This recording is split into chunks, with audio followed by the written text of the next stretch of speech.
Hey, welcome back to another episode of Ecommerce on Tap. This episode, we're going to dive into finding and keeping the right manufacturer. I'm joined by my co-host, Aaron. Aaron, let's get started.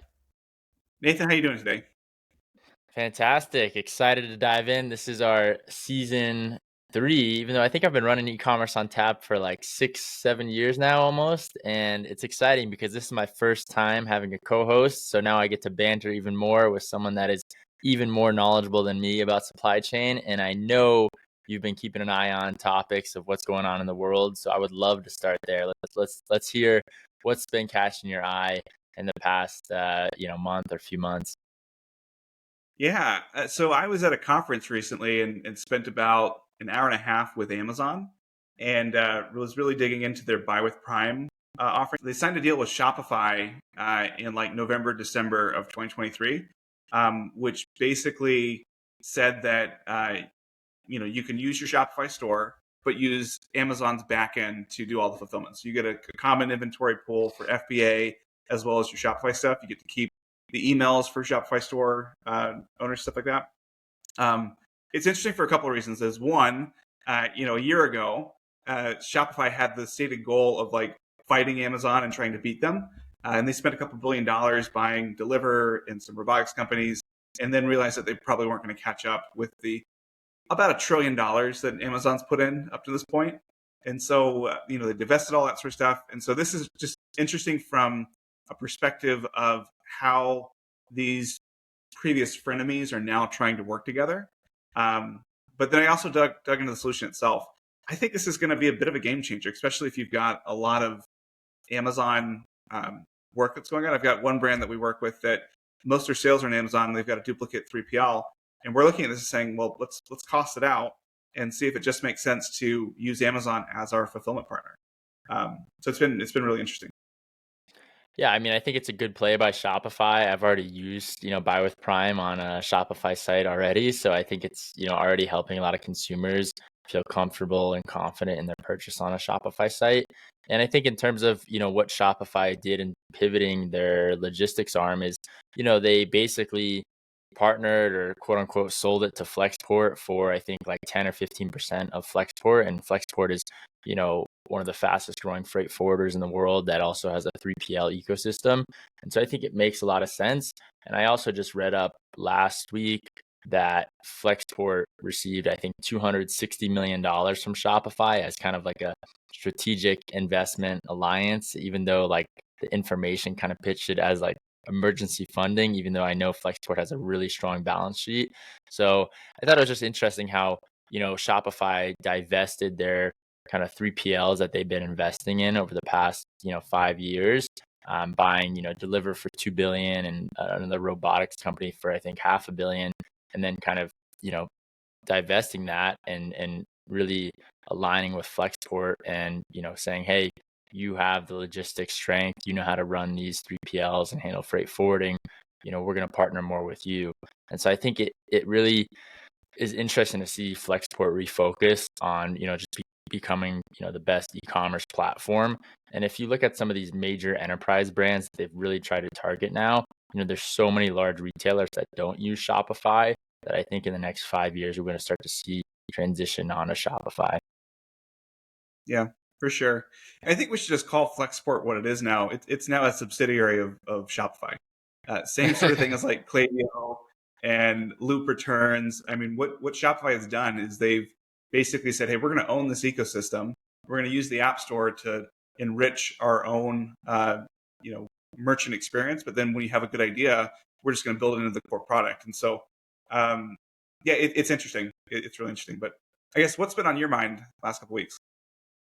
Yeah, everything happening in the Red Sea, it's just crazy. I think freight is always getting disrupted nowadays. And, there's, I guess, uh, terrorist organizations, however you want to call them, attacking these freight forwarding, container ships that are going through the Red Sea and causing a lot of disruption. So these container ships are getting rerouted to other routes, and it's causing delays and it's causing costs to rise. I mean, you remember just what 2-3 years ago where freight rates just went through the roof because of COVID with all the disruption that was happening there.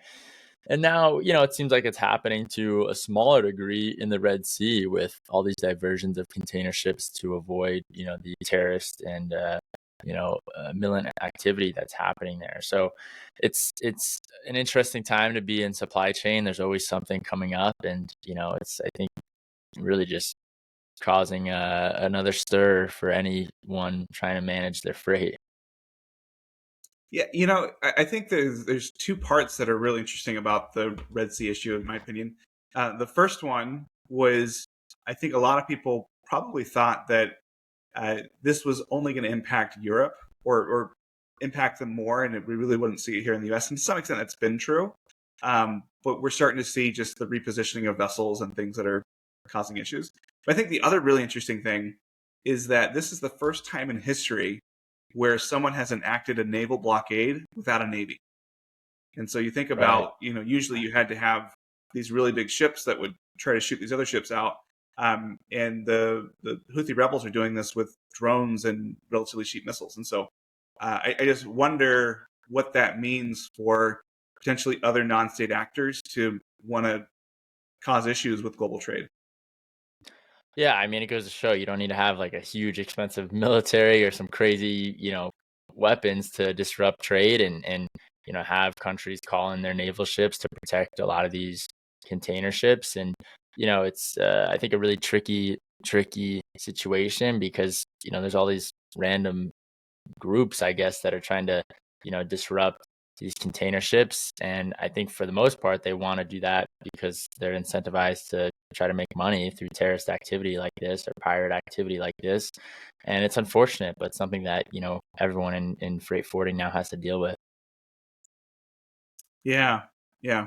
I think, yeah, we'll see if the Somali pirates, I think, which are more of on the lines of making money, start doing this. But I think the Houthis are doing it for more political reasons, just the death toll in Palestine and stuff like that. So it's messy. Let's try to dive into something that, depending on where you are, could be really messy or very, very sterile, and that's factories. Just curious, how many factories have you been to? That's a good question. I was trying to think about this week as we were preparing for this episode, and I think it's over 100. I honestly think it's over 100. I mean, I've been in and out of China and throughout Asia for the past, 15 plus years. And I mean, especially when Sourcefy was just starting in 2017, 2018, I mean, there was trips where I would literally see, a dozen plus factories. And it was just so cool to see how a product is actually made. I mean, I think I remember one of the most eye-opening products that I saw made actually were those plush toys, like those Beanie Baby type of toys. And I just remember as a Yeah. kid, like I thought they were like so, soft and enjoyable and cute. And then like you see them being made in a factory and it totally ruins that vision in your mind that you had as a kid with these like plush toys because the way that they're made in a factory is not cute at all. It's literally just a machine that stuffs them, and the actual outside is being sewn together. But um, that I think for whatever reason stuck out as I thought about what factories I'd been to and how many factories I'd been to because I just remember as a kid loving these plush toys and then going to this factory and seeing them made, and that love diminished very quickly. What were they doing? I mean, were they like beating the plush toys, or what was going on?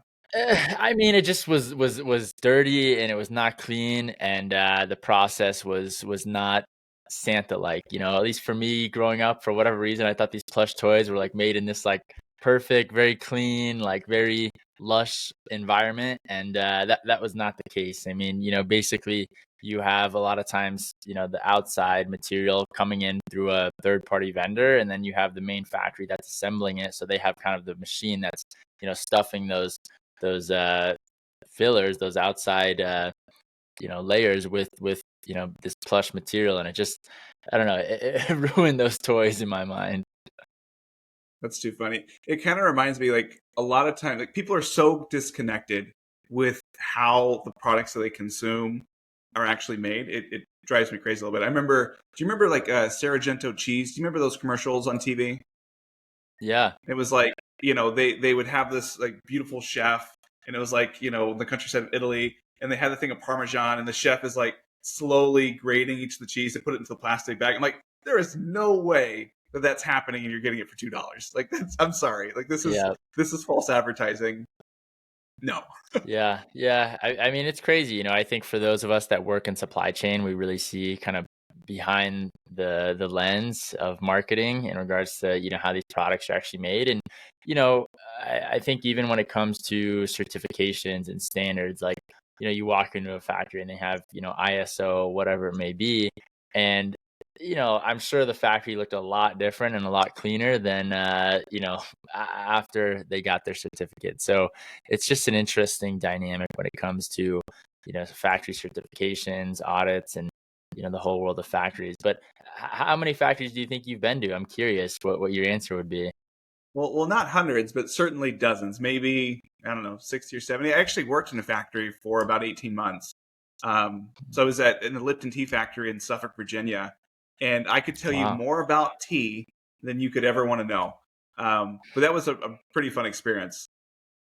that's cool. I'm curious why they had that in Virginia. Were they getting I would assume they were getting the tea leaves from all over, or where did tea leaves even come from like that? Yeah, so it was actually pretty interesting because now this episode's now about tea, but they the the altitude and the region of the world that the tea is grown from, and it's always two leaves in a bud is what they do. Um, that has different tastes, and so to get the Lipton tea taste, depending on the blend, you would say, okay, we're going to have 4 parts Kenya, 1 part Sri Lanka, 3 parts Chile, and 1 part Argentina. And we would have these giant robots would take these sacks and cut them up, and that's how we blend the tea. And so it was an interesting thing because you had to try to make sure that it was a consistent taste, regardless of when it was made or where it came through. But yeah, that was a fascinating time. I remember I was a production supervisor, and so when it was inherently very dusty, and so I would be in there, and if I had to help clean a machine or do things, I would just come out and I would have tea behind my ears and my hair. You would sneeze and tea would come out, and it was pretty wild. And I juxtaposed that experience with going into an SMT clean room where you're in electrostatic stuff and it's positive pressure, and even just one hair can mess up the manufacturing process. And there's just this huge gamut of what factories are or could be like, and it's just, I don't know, it's just fascinating.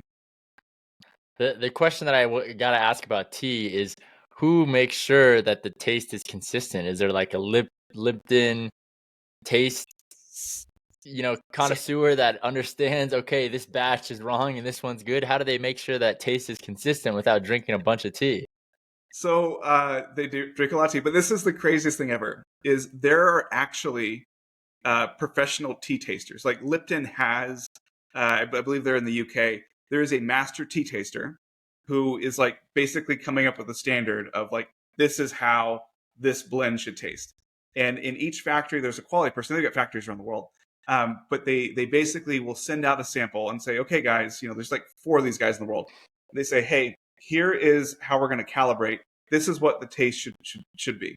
And so they will all drink it. They'll calibrate what it needs to be, and then they taste every batch that comes off several times throughout the process, and they'll calibrate to figure out okay, is it too acidic? Is it too sweet? Is it, does it have this different tone of things? And imagine doing that with, how many varieties of herbal tea or regular tea does Lipton have? I mean, it's enormous. And so, yeah, there are actually people with crazy sophisticated taste buds or, senses of smell that are calibrating to make sure it tastes good when it comes out. It's fascinating. Wow, that is crazy. That is crazy. I want to ask about contact lenses too, because I feel like that would be an interesting manufacturing process, and I know you have experience in that industry too. What was that like? Yeah, so I was the part of the founding team of Hubble Contacts, and so before we even launched, we went to Taiwan and saw probably about a dozen different factories. And there are basically 2 ways that you make contact lenses.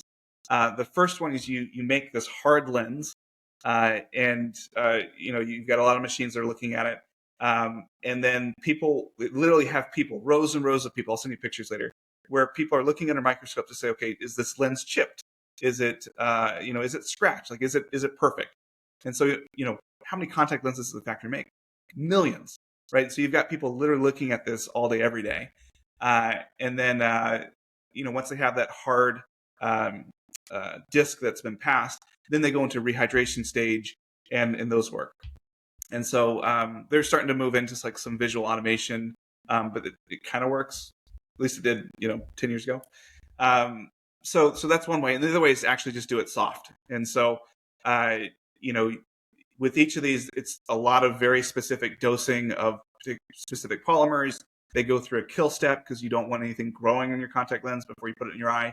And it's just very fascinating because, with Hubble, the value prop was $1 a day for both of your contact lenses. So, if you imagine we're charging 50 cents per lens, they have to do this at scale in order for anybody to make money. And so it's just really fascinating. But contact lenses are interesting because there's all sorts of different types of lenses. So you've got some that, so effectively with your eye, you've got 3 axes that you can take a look at. So it's kind of your eyeball is shaped like a football or a soccer ball. You're nearsighted, farsighted, and you can get really technical into really, really specific lenses. Most people just need something that is good enough to correct things, and so that's what we focused on. But the multifocal, the bifocal, those get ridiculous because just from an inventory perspective, if I have a SKU that has 3 or 4 different parameters, and I want to offer 10 SKUs, well, I now have to hold like 1,200 items in order just to accommodate what people need, because you can't put the wrong prescription in someone's eye. Wow, that's crazy. I think it's interesting how like each part of the world or each city, kind of has its focal point when it comes to manufacturing. And this is so present in China, but for contact lenses in Taiwan, or, you know, cosmetics in certain areas of Korea, like it's really interesting to me to see how each area of the world is so distinct in its manufacturing capabilities. I mean, I remember having on last season of Ecommerce on Tap the VP of supply chain of Dollar Shave Club. And if you recall, their main factory is in Israel, actually, because that's, where they, you know, invested in and bought a manufacturing plant that was producing razors at scale. And, the desert and that temperature and that environment is great for that type of production. And there's a lot of strong engineering talent there too. So I think it's just fascinating to see where in the world products are manufactured. And contacts in Taiwan is pretty phenomenal, I would say. Yeah, there's a lot there. It'll be interesting. Just we're kind of going through this period of decoupling a little bit, or moving away from globalization to some degree of regionalization. I wonder, like, obviously costs will go up because you don't have those economies of scale. But I wonder if people will try to, well, this is my favorite example: try to grow cotton in Arizona. like that is something we pay subsidies to do. Is let's use something that uses a lot of water in the desert because we want it there. And so I wonder how many more of those things are going to pop up. Yeah, probably more and more. I think also from like a strategic kind of security standpoint too, there's some incentives that the government's producing, like the CHIPS Act, to incentivize more and more companies to produce chips here in the States. And I know I saw on the news just the other day that Sam Altman was raising billions of dollars to try to start and launch our own chip production plants in America, which make a lot of sense. You've heard about the risks and the chip shortages that we've already had. And so, I think there's strategic reasons for that. But I think too, at the end of the day, I mean, globalization is a positive in general, and there's certain regions in the world that should be producing certain products because they're strategically located. And that's just been, I think, the history of the world in general. You look at how Saudi Arabia and some of these Middle Eastern countries have grown to be so rich and oftentimes powerful, stems from their access to energy. They produce more oil than anyone else. And so as that shifts, and I think as the world becomes less reliant on those resources, the trade is going to shift as well. That's good. I feel like you and I could talk about factories for, well, probably a whole season. But I think what we wanted to talk about today was how to find and keep the right factory. And so, you obviously built a very successful business on this. I'm curious, like when someone asks you to help find a factory, where do you start? What do you need? Yeah, just talk to me about that process. Yeah, I mean, I could talk for hours about that one question in particular, but I would say, in general, when it comes to starting off and finding right factory, when it comes to actually identifying a factory, most of the time you're going to go on online marketplaces, whether that be global sources or Alibaba, whatever it may be. But even before you begin that process, I think you need to understand and want to understand, okay, what are similar products on the market that I see and that I love, and where are those products manufactured? Because the fact of the matter is, with manufacturers and factories, you know, most of these factories stem from certain cities in the world because, hey, if I'm a manager at a factory producing watches and all of a sudden I, decide to go start my own watch factory, chances are I'm going to stay in that region because all my sub suppliers are also in that region as well. So it's not going to make sense for me to go, to another city very far away or somewhere else in the world to do that. And so I think, first and foremost, the best starting point is to understand where products you love are made. And, there's a few different ways to go about doing that. One, you could look at their import records and try to understand, okay, where are those products coming from? And you can actually, sometimes identify who was actually, exporting that product from that country to be able to identify their exact manufacturer. But, if those are hidden, you can still just understand, okay, at least what country are these products coming from, and then start your focus point there, because there's certain marketplaces online that are better for certain countries. Alibaba is the biggest in China, and in general throughout the world, but there are other marketplaces specific for certain categories or specific for certain uh, regions. And so I think it's important to start with that focal point of understanding, well, where should my product be manufactured? That's kind of the first question that I would answer. And then when it comes to actually diving in and finding that factory, that's when you really start the fun, because, communicating with a factory overseas has so many complications, and especially when it comes to specs, I think even before you start, reaching out to a factory, you want to understand at least, to some degree, what your product should be like when it's landed here. And so I think, the first step is just understanding where you want to produce your product. And I'm curious if there's, anything you would add to that in that first step of getting going, of understanding, okay, where do I want to manufacture this product? And then, what would be your next step, Aaron? I'm curious. No, I mean that's great advice. I mean, the only thing I would add is like maybe taking a step backwards and understanding when do you need a factory. So obviously, like if you're starting out and you're making a chocolate company, right? You can do that in your home, right? If I'm starting a dog food company, I can do that in my apartment. And then it's a matter of like, okay, at some point I need more equipment, I need more space, and there's always this build or buy decision that people go through. Obviously, if you're starting with injection molded, parts, like you're not going to buy that machinery in most cases. Um, but it's like you always have to understand that you're outsourcing the work, but you can't outsource the responsibility. And so, when it comes to looking at it, I think, yeah, looking at where things are coming from is really important. But then I also think about where's your customer. So I usually say that like 90% of the headaches you're going to have with your supply chain come from your design decisions. And I just like to compare and contrast like Mir and Peloton during the pandemic. Just as context, Peloton at that point in time had most if not all of their products assembled in Asia, I think Taiwan, and then they were imported into the U.S. Mir, when we built that supply chain, we opted to put the factory in Mexico.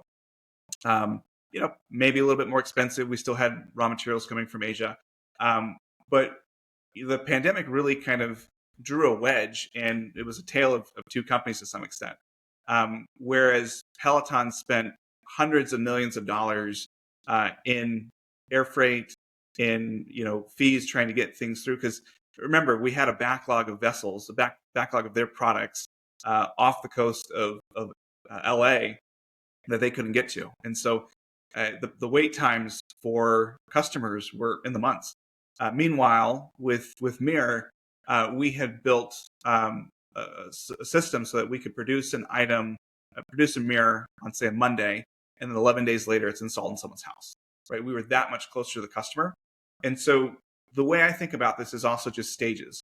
I would usually almost always tell a company when they're first launching a new product, they don't really know if they have product market fit, to put that factory as close to their customer as you could, because you don't know what iterations you're going to make. You don't know how often you're going to be at the factory. You don't know, if you're going to need to call and think about a quality issue. And so I'm a big fan of Mexican manufacturing, I'm a big fan of US manufacturing when you're doing this product market fit stage. Once you've figured out that you have a baseline level of demand and things are working, then I think it makes sense to look for potential savings elsewhere around the world. Suppose you're selling 40,000 units a month, just in general, maybe it's 40 to 60,000 units a month. I would look at saying, okay, 25,000 or 30,000 are going to come from a low-cost country, and then I still have my North American manufacturing base to flex up and down. So that's just kind of how I think about just the strategy of where to put the factory, knowing that cost is important, but it's not always the end all be all. Makes a lot of sense. I mean, especially when you have a pandemic or some sort of, major global trade issue that, affects your supply chain drastically. I think 100%, the closer to your customer, the better. That's a really good point. As it comes to, next steps when you've, let's say where you want to manufacture your product now, how would you go about identifying which factory is a fit? I mean, walk us through kind of what parameters you would look at when you're, setting up a supply chain and trying to understand, okay, is this factory going to be a good fit for me or not? What lens would you look into and what would you look at? Yeah, so I was actually just doing this last night for a company that's launching a product for later this year. I always start with what are the product specs? What is it that we're actually making? I need to know if we're making something that needs to be optically bonded onto a piece of glass, or if something that you're putting in your body, right, or you're going to eat. And so a lot of this work comes up front with your engineering team, with the marketing team, to understand what aspects of what you have, either in your prototype or what you're currently producing, are really important. We want to make sure that, if it's a food product, that there's maybe a certain aspect of taste or color or presentation that is really important that we make sure we nail. And so you kind of list out all of your requirements into your product requirements document, and you start talking about what things must be there and what things would be nice if they were there, what things would you be willing to compromise on. And so once I understand what we want to make, then I start to look at, okay, how much are we going to make? When are we going to make it? And that's where it comes down to, some semblance of a forecast. It's really hard for new products or new companies to basically think about it. Everybody thinks I'm going to be $1 billion in a year. And so if you don't have a good forecast, the way I flip that is to actually look at how much money are you willing to spend in inventory. Because if you're looking at this and saying, all right, my stuff costs $100 a unit to make, I only have $1 million in the bank, I don't know if I want to spend $1 million in inventory, then that's your forcing mechanism as well. And so maybe we say, all right, we're willing to spend $500,000 for this initial run, and we'll run the business with the other $500,000. But you have to get to some idea of what the volumes are going to be, because once you have that, then that starts to break it down into the tiers of factory you look at. In general, there's kind of 3 tiers that I'll see across industries. The first one will be a situation where they're basically just an assembly house, meaning that you're going to be responsible for all the raw materials. You're going to be responsible for outlaying cash ahead of time. And they're basically just renting you space and renting you people to make whatever your product is. And those are typically going to be your entry-level type factories for startups. Very low MOQs, somewhat high. They're really not going to take a whole lot of risk. From a costing point of view, they're just going to be like, yeah, here's our stuff. We're going to charge you the same amount of money whether you make 1 case or 10,000 cases. So that's the first tier. Then the second tier are people that can flip into more of a buyer managed situation. So they're managing the raw materials. And so this is where I just give them a finished good price, and they've got the relationships to source all my raw materials, and they're going to deal with all those logistics, all that planning, things like that. And there's a certain threshold where that makes sense for them. You have to be doing in consumer electronics, a couple $1 million a year for them to be interested. And then you kind of have your tier ones, which these are guys that are doing billions of dollars in revenue a year. They are really going to be your high volume, low cost sorts of factories. And so that's just an element of like, I look at those three tiers, I look at where the company is, where they're going to be, and then try to match where the company is right now with what they need. Because a lot of really good ideas have died because they went to a factory that was either too big or too small than what they needed. I agree. I think that was a great analysis, and I like that kind of three-tiered approach. I think so many people, especially when dealing with overseas factories, they kind of misunderstand that most of the time the factory that they're dealing with is assembling, all the pieces and parts that make their product up, and maybe there'll be like one main component that they do, but in general, all those pieces are coming from different sub-suppliers. I mean, I like to use watches as an example because a lot of people think producing watches is relatively simple, but there's dozens of little components that go into a watch, from the watch hands to the case to the strap to the battery, you name it. And all those little pieces are coming from different sub-suppliers that the contract manufacturer that you're working with has to organize and coordinate to not only get you a unit price, but also to make sure that they're going to meet your lead time. And so, a lot of times if there's a delay or if there's a price discrepancy, it's not necessarily coming directly from the factory that you're dealing with, but it could be because, hey, the watch hand supplier was delayed, or hey, battery prices went up, or whatever it may be, could actually cause a discrepancy. And so I think it's really important, like you said, to dive into the dynamic of each factory and understand, okay, what pieces are they actually producing in-house and what is going to be subcontracted out to their sub-suppliers. Because I think in general, so many people don't think about that because you just get like a unit price from your main contract manufacturer. And then you think, okay, it's handled. But then you realize, hey, well, maybe there's defects because of, the watch straps keep tearing or whatever it may be.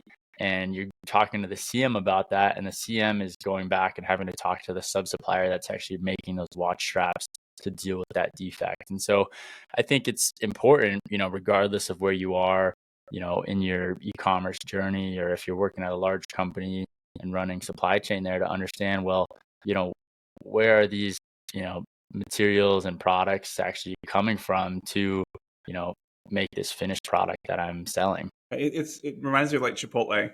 Maybe it's close to lunchtime here, so maybe that's what's on my mind. But when you go into Chipotle, you're not expecting them to be growing the rice in the back, right? Like they're basically acting as that general contractor, effectively, to give you the product that you want. And even though there's a set price for what you pay for, there's a lot of other work that went into that. Totally. I mean, I think every company is like that. I mean, I have a friend that works at, Rivian, and it's the same thing, right? Rivian, for its batteries, which is the most expensive part of any, electric vehicle, is the battery. That's contracted out. They're buying those materials and batteries from other people. It's not, made in the Rivian factory whatsoever. I mean, maybe eventually they'll try to verticalize some of that, but the supply chain of some of these large enterprises is crazy. I mean, there's hundreds and hundreds of parts that go into a product like that. But I think at a smaller scale, even if you look at like a t-shirt, right? You still have the raw material that goes into a t-shirt, and that factory is probably focused on the cut and sew of that material, right? Yeah, that makes sense. I kind of want to go back to something you mentioned earlier. I mean, so you've been to over 100 factories yourself. You've probably placed thousands of companies at this point into factories, or at least evaluate thousands. How do you decide like which factory to use? If you're, looking to produce a product at a factory, you're kind of focused on three main levers. Number one, price. Number two, quality. And number three, lead time. So those are kind of the three main levers that we see people looking at. Obviously there's a lot of factors that make up those three levers. And then when it comes to finding a factory that can have the best balance between price, quality, and lead time, that's, I think, where it gets really tricky, right? Because one factory might be able to produce products faster and have a higher quality, but then of course their price is higher. Whereas another factory might have a lower price, but lower quality, and their lead time is so. So, I mean, those are kind of the three levers that I think you have to balance out. And when it comes to a factory, I think a lot of times people overlook the actual size of the factory and how that dictates if it's a good fit for you or not, right? Like if you're a new startup shoe brand. And this company, I'm just thinking of this factory that I saw in Vietnam once, which was like a city in itself. They literally had 10,000 factory employees at this factory. It was insane. But they manufactured for, the world's largest shoe brands, the Nikes and Clarks of the world. And it was just incredible to see in person because it was literally like its own city, if you can imagine, like just, dozens of buildings that were just massive in size. And if someone came to me and said, hey, I have a new shoe brand and I want to produce, my shoes at the same factory as Nike, I would say, I don't think that's a fit for you. Number one, that factory is not going to be interested in your business because you're probably producing a much lower quantity than, a large shoe company. And number two, that factory supply chain is not set up to, really produce low MOQs and, start with a new brand, right? And so I think it's a really key that's overlooked in terms of understanding, okay, well, what size of this is this factory? Are they growth minded? Are they stable? What does their cash flow situation look like as well? And what does their balance sheet look like? Because, people think, oh, factories are messing up all the time, but at the same time, they have a pretty hard business themselves, right? I mean, they've got to put money out to buy the raw materials to produce your product, and they've got to employ hundreds of people and make sure those people are happy, and oftentimes provide room and board for them as well. So it's challenging. I mean, to be able to understand, okay, off of my production line, this pair of shoes is going to cost, $10 or $15 to produce. How do they get to that number? Because they have so many variables as well when it comes to their business that a lot of people don't think about. How do you actually calculate the electrical cost, like the cost that they're, paying per month for their electric bill per, shoe, right? That's a crazy calculation that they have to do to, really get you to your unit cost. And so I think, those are the three levers that I would pull. And then, really understanding that factory size, I think, is a key dynamic to understanding, okay, are they a good fit for me? Are they already too large? Are they too small? What does that look like? Yeah, that's good advice. I mean, I always think about, even if you got into a really big manufacturer and you were like the smallest type of customer that they would accept, I don't know if I want to be there, to be honest, because if I've got one client that's paying me $100 million a year, I've got another client that's paying me $2 million a year, and I have limited capacity, limited attention, bandwidth, who am I going to focus on? I'm going to focus on a $100 million company, right? And so I you also don't want to be the biggest one because it's like you you always have a risk of that company going out of business, that factory going out of business if your business changes dramatically because you're holding so much of those overheads. So I love to be number 3 or number 4 biggest client at a factory. I think that's a good safe space to be, because if I leave, it doesn't kill them. If my business dramatically slows down, it doesn't kill them. And then also, like, at the same time, I'm going to get the right level of attention and detail to go through that. Yeah, I mean, I think it makes a lot of sense. And so, yeah, when it comes to finding a factory, number one, I think you've got to figure out the region that you want to manufacture in and what kind of city or area you should focus on. Number two, you've got to, make sure that they're able to meet your expectations when it comes to price, quality, and lead time, and, make sure they're the right size factory for you. How do you, let's kind of walk through, Aaron. I'm curious, your experience here, but how do you actually, manage the initial communication, right? What's your first message when you reach out to a factory? Do you send them all the details? Do you send them your tech pack, or do you just say, hey, I'm interested in producing, a new line of sweaters? What do you send them when you start communication, and how do you manage that communication? Yeah, that's a great question. I think the most important thing for me when I'm working with a company is for them to recognize that this is probably the single most important relationship that they're going to have for their business. And when you're going through that sourcing, this is the beginning of a relationship. And just because you don't work with somebody now doesn't mean that you won't work with them in the future. And so how you present, how you're introduced, how you come across is so important, right? Because we all know that there are companies or clients or people that you have to work with, and there are ones that you want to work with. And the secret sauce is to be both. But generally what I'll do is I will kind of reach out. I'll make my long list of maybe 20, 25 factories that I want to, that I think could be a good fit. And I'll do the research to say, do you make something similar? Do you They seem like the right size, right location, all these things that you mentioned. But I'll reach out and I want to have a phone call with their sales team. And I always have like a very kind of skinny brief. It could be an email, it could just be an initial conversation. But it's effectively like, hey, here's me, here's what we're doing, here's what we're looking for. Here's, I can give them the details of here's the volumes and here's my timeline and here's some of the specific nuances that I would need in the manufacturing. Is this something you'd be interested in? And I let them opt into that and say, we would be very interested in producing, your apparel company. We'd be very interested in producing your cosmetics company or food company or beverage company.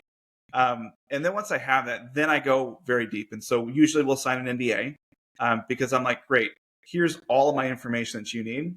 And I can't underscore this enough, but having all of your specs together, having a forecast together, having any certifications you've done ahead of time, and just being able to be very efficient to give them a packet with all that information, that will do wonders for that relationship. Because even if you're a small company, even if you haven't been in market before, if you come across as put together and thoughtful, and you're making this factory's job easier in order to figure out, like, is this a business that we want? Is this somebody that we want to work with? Like it's just the right way to start off. I'm sure you've seen folks where they say, hey, do you make t-shirts? And they say, yes. It's like, cool, what price? You're like, well, that depends. And then it's a bunch of back and forth, and it's 3 or 4 weeks that don't go anywhere. So I try to have this really tight packet that I'm giving to them ahead of time. And then from there, you iterate back and forth and ultimately get down to what terms of the contract you need, as well as costing and things like that. Makes a lot of sense. I think the other hard part when it comes to starting off with a factory is, managing expectations and really trying to understand, how much of a product you should order, right? Like, especially when you're launching a new SKU or a new product, even if you're a larger brand, how do you really know, like, how many units should you order and how many units should you tell the factory that you think you're going to sell in the first year, right? I think that's really a hard position to be in, because some brands and some companies take off overnight and they go from selling, 0 to 500,000 units in a year, and that's incredible. And other brands are slower and a longer kind of journey to get to that scale. But I think forecasting and managing expectations is super hard to do as well at an early stage. So I'm curious, like, either how you have navigated launching new SKUs with some of the companies that you've worked with, or if you're going in to launch a completely new product, how do you go about managing that with your contract manufacturer, with your factory? Yeah, this is where that relationship is really important. And so I think how you're introduced is important.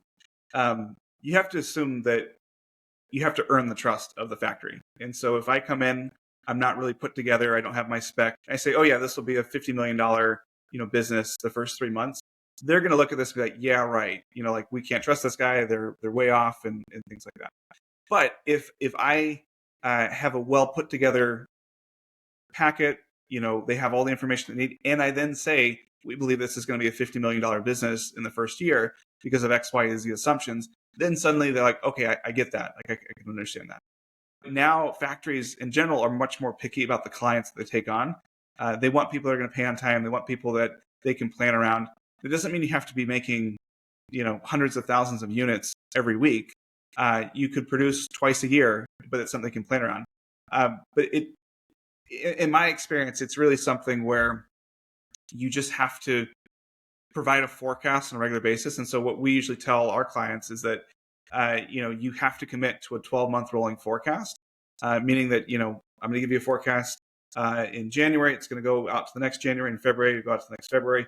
And it's not a commitment, right? You're not placing POs for that, but it's your best indication of what you think the future looks like. This is something that we implemented with Hubble, which had never been done before. That means to bring in a private label contact lens into the market in this way, selling D2C had never been done before. But we committed to an 18-month rolling forecast even before we even launched anything. And as we got more information about what the demands were going to be, or what, how well marketing was doing and how much cash we had to spend on marketing, I was able to send them that forecast. And so They saw that, they trusted it because of the way that we had implemented it, the way that we had been working with them, and as a result, Hubble went from a $7 million valuation to $100 million valuation in only 4 months, and we had no stockouts. I mean, we were growing, adding tens of thousands of more subscribers beyond what we expected. Simply because of, not simply, but in large part because we weren't capacity constrained, because we gave a forecast that our factory could trust. And then they were willing to invest in the CapEx. I think they have like a whole dedicated factory right now for Hubble or something like that. It's amazing. It's amazing. Yeah. I mean, it goes to show, right? To have that level of transparency and trust with your factory is so important. And I think a lot of people overlook that. It's such a key part of building any brand and any e-commerce company. I'm curious, when it comes to your experience working with factories, do you always go direct? Do you work with some third parties? At what stage or point do you think you should bring in a third party, whether that be a sourcing agent or, someone of that nature? What does that look like? I mean, do you think someone should always start with one? Do you think as you get to scale and kind of need boots on the ground, you should work with one? What does that dynamic look like? Yeah. So I think the first decision that people have to make is, do they insource or outsource? Right? Going back to the food manufacturing thing, most companies that get started are food companies just because everybody loves food, right? And you will make a decision of, am I going to buy an extra oven, an extra freezer in order to go do this? Or do I want to outsource it? And typically what I would say is, if what you're doing is not a competitive advantage, then you should outsource it, right? If I'm making diamonds, for example, I don't want to outsource that. Like, that's my own proprietary technology. I want to make sure that I'm investing in and sourcing and doing that. Most cases, injection molding or batch cooking of beverages, or that manufacturing process is not going to be strategic for a company, and so they should look to outsource. When it comes to using buying groups, sourcing agents, going direct, I think there are a few things to take a look at. The first one is, what is the management burden that I can bear? Dealing with the factory means that you may have to be on call at on all hours of the night, depending where they are. It means that when there's an issue, you need to respond. It means that you have to take care of all the finance stuff. You have to make sure POs are issued correctly. You have to make sure that quality checks are being done. You have to handle all the logistics. That takes effort and that takes time. So if I'm a young company, I'm a solopreneur, or I just don't want to invest in that headcount, that's where I would look to say, okay, is there a sourcing company or an agent that could do this, right? Is there something where I'm willing to pay a little bit more from a cost perspective to not have to worry about this, to basically have someone in my own time zone, in my own country, that I can work with and take care of. If I'm not concerned about bandwidth, and there are no language or time zone considerations, then I always say, go direct. Like, you'll get a cheaper price in most cases, with the exception being if you're doing group buying. If I have $20 million worth of spend going through a group versus my $500K worth of spend on my own, I'm probably going to get better pricing going through a buying group than I am individually. So you should have to kind of look like that. But in general, the billion-dollar companies that are out there, they have direct relationships because they have the infrastructure, because the 1 or 2 percentage points that they can squeeze out by going direct is worth it for them. But in most cases, I think founders should focus on only things that they can do, which is fundraising, which is getting the product market fit right, which is thinking strategically, and to the extent that you can, find other ways to manage the factory. Yeah, I agree. I mean, I think using a third party, especially overseas, like at that startup and mid tier, is super important, because having boots on the ground goes so far over there, and oftentimes you're able to get better pricing too. I mean, when I was starting and growing Sourcify, I mean, I couldn't even tell you the number of times where somebody thought like they were getting good pricing from their supplier that they had found on Alibaba. And we go through a very transparent process at Sourcify to showcase to them, hey, this is what you're paying right now. This is what our factories can produce your product for. And we, produce a sample for them, showcasing to them it's the exact same product. And oftentimes they're saving, 10, 15, even, I mean, we have cases where we've saved 40%. And that's just on unit cost, right? So you're going from, spending $10 to $6. It's a huge difference in your bottom line. And so I think it goes a long way, to work with a third party that has boots on the ground, especially kind of in that startup and mid stage. And it also boosts confidence, right? Like if you're, doing this for the first time or launching a new SKU in a category you're not familiar with, it is really hard to go out and find the right factory that's a good fit for you. And so if you can work with someone that's already produced, a lot of different products in the industry you're looking to launch into, to me, it's a no-brainer. Yeah. I usually tell people like source both of them, right? Have an agent, see what they can do, see what you can do on your own, and just see weigh out all the pros and cons. I mean, I think another good analogy that helps drive the point is you could go direct to FedEx, right, and have a deal direct with FedEx. They'll sell it to you, but you're going to get a better deal, at least early on, through a 3PL. And even though that 3PL is maybe taking some margin on shipping, you're going to be saving dollars per shipment because they're a more important customer to FedEx than you would be individually. Yeah, I agree completely. So let's talk a little bit about, formalizing a relationship with a supplier. So let's say you've, identified a supplier that you want to work with. What do you look for in that contract or that agreement? What factors do you think are most important for you when you're, starting that relationship and finalizing that agreement? Let's talk a little bit about that. Yeah, so I'll give a tip that saves thousands of dollars in legal fees a year. You still have to use lawyers, but what I always like to do is to come up with a bullet point deal sheet that I work with the factory. And so this is where we're just talking about all the commercial terms, the incentives that we care about. Maybe you care a lot about payment terms. Maybe you care a lot about OTIF, right? So penalties if they don't perform on time. Maybe the factory really cares about being paid on time, right? Or having a forecast. And so the thought is that, again, remember, this is the beginning of a relationship.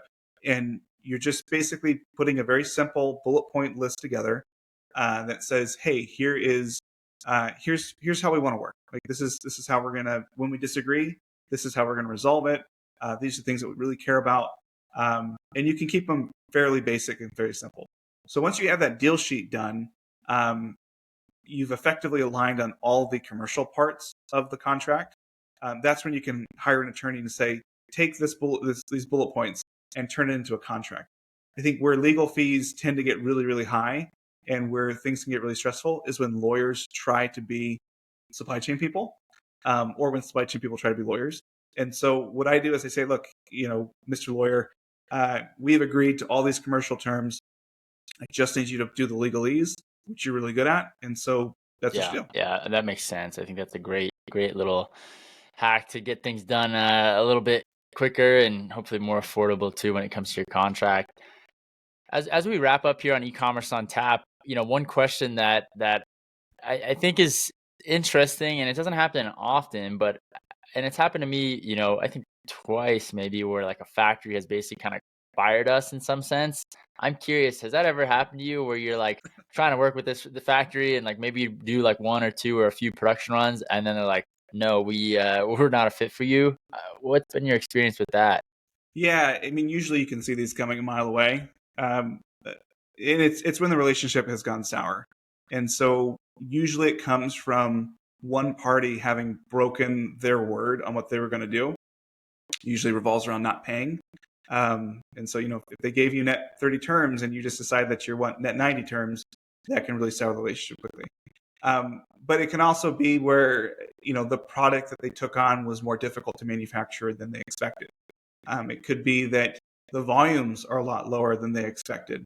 It could be that the pricing is a lot lower than what they expected. So there are certain things there that can happen that, or honestly, like next to people not paying, what I see most is just the people that they're working with on the brand side just being absolute jerks and like, just always yelling at them, not listening to them, not understanding that they're human beings and that they're also running a business and, how to find that win-win. That's when they're just like, look, I don't want to help you, even though you're paying me a lot of money in some cases. it's not worth my mental health, or it's not worth, I don't want you to talk to my employees this way. I think too, what's interesting is from my experience in China, when this happens, it kind of just slowly, they start to, stop communicating back slowly and slowly, because they don't want to lose face. In China, it's all about, not losing face with relationships, especially in business. There's a term called guanxi, which is so important there. And so I think, in this case, they don't want to lose face, so they'll kind of slowly edge you out and stop responding. But it happens, not often, but it goes to show, it is really important to make sure you're aligned with your factory. You treat them as business owners themselves, and just be, a great person when interacting with them, and build a relationship with them. I think that really is the key that it comes down to. Appreciate everyone tuning in. If you have questions about supply chain, you can check out sourcify.com or Izba. And Aaron and I are always here to help e-commerce brands with their supply chain. And next episode, we've got some exciting new topics. So be ready for episode 2